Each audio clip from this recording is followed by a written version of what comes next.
Дојран во последните 4 години почна да го менува својот лик. Работите тргнаа на подобро. Конечно излеговме од летаргијата која беше карактеристика за Дојран во времето на СДСМ. Во нивното 19 годишно управување со општината не оставија нито дело, нито нешто трајно по што можеме да се сеќаваме. Оставија само пустош, без ниту една посериозна инвестиција или проект.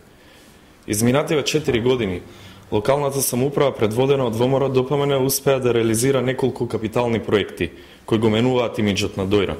Тука е новиот кеј на Дојранското езеро во должина од 3,5 км, потоа двете тениски игралишта во Нов и во Стар Дојран, изграден е музеј на Првата светска војна, а при крај е уредувањето на рекреативната патека долж линијата на фронтот од таа војна. Конечно добивме репрезентативна летна сцена за одржување на културни манифестации во Дојран, а во близина целосно изградено и ново основно училиште во Стар Дојран. Сето ова и низа помали проекти допринесаа во Дојран да се изгради една цела нова населба од викендички и овој позитивен тренд во новиот мандат планирам да го задржам. Направивме многу, меѓутоа се уште сме далеко од градот кој сакаме да бидеме. Се уште не можеме да кажеме дека Дојран го доби ликот на градот како што сакаме да го представиме пред нашите гости. Имаме уште многу работа, а имаме и визија за иднината, преточена во конкретни проекти во нашата изборна програма.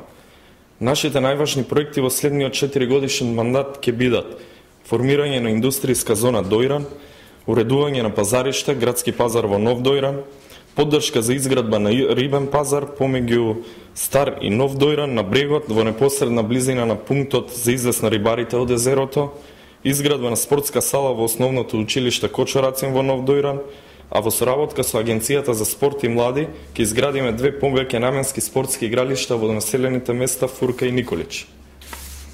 Во новиот мандат ќе спроведеме низа квалитетни проекти и решенија за проблемите со водата преку поврзување на водоснабдителниот систем со хидросистемот во Ѓавато за населените места Нов и Стар Дојран, со што ќе се отстрани постојниот проблем кој се јавува за време на летниот период кога има зголемени потреби за вода.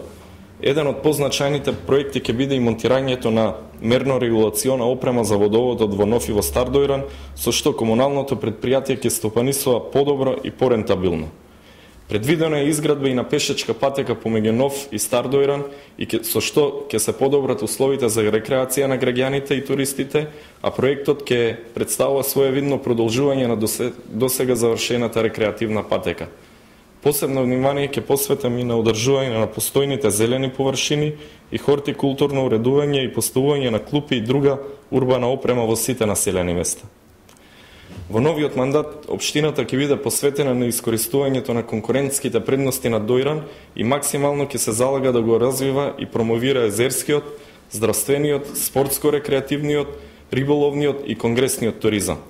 Со тоа ќе ги задоволиме очекувањата и вкусовите на туристите, а нашата општина Дојран ќе ја направиме погодна и препознатлива дестинација на туристичката мапа во и надвор од Македонија. Со цел привлекување на повеќе туристи, општината ќе инсистира на квалитетно уредување на плажите на Дојранското езеро од страна на концесионерите. Ова се делата кои ги нудиме на нашите сограѓани. Ова се дел од нашата визија и патоказ за развој на нашата општина. Довербата ја бараме од граѓаните на основа на она што го имаме направено, на основа на делата и досегашната посветена работа, но и на основа на она што планираме да го направиме, кое е зацртано во нашата изборна програма. Затоа дојранци и овој пат ќе знаат да изберат дела и да проценат кој вистински го сака Дојран и кој вистински е решен Дојран да успее. Ви благодарам.